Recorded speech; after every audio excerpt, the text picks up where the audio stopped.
आप देख रहे हैं देश का विशाल नेटवर्क इंडिया टीवी लाइव, सच्चाई की सही आवाज। કરશે પરંતુ 23 તારીખના સંમેલનની એમને જાહેરાત કરી છે અને એમાં બધાને આમંત્રણ આપ્યું આપ હાજર રહેવાનો છો સંમેલનને? હું આપને કહું કે અમારી વિધાનસભામાં 23, 24, 25 યુસીસીનું બિલ આવે છે।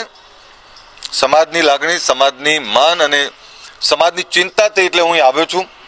મારું પણ સમર્થન જ હોય સમાજની જ્યારે જ્યારે કોઈ સાચી વાત હોય ત્યારે, પરંતુ યુસીસીનું બિલ અને એના માટેની વ્હીપ જાહેર કરવામાં આવે છે એટલે હું વિધાનસભામાં 100% હોઈશ, પરંતુ મારી લાગણી સમાજ સાથે હરેક પળ, હરેક ક્ષણ અને હર હાલતમાં હું સમાજ સાથે છું। વિધાનસભામાં બાબતમાં કોઈ રજૂઆત કરવામાં આવશે ખરી?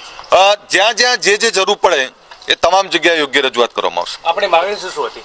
માંગણી એક જ હતી કે ગુનેગારો સાથેનો ભેદભાવ ના હોય, ગુનેગાર હોય તો તમામ ગુનેગારો ના વરઘોડા નીકળે અને જે લોકો करप्शन करे छे, करप्शन કરીને निर्दोष लोगों ने दंड करे छे एमनी सामे पण कार्यवाही थाय। देश और प्रदेश की खबरों के लिए अभी सब्सक्राइब कीजिए इंडिया टीवी लाइव, साथ ही बेल आइकन को दबाना बिल्कुल ना भूलें, जिससे सबसे पहले खबर आप तक पहुंच सके।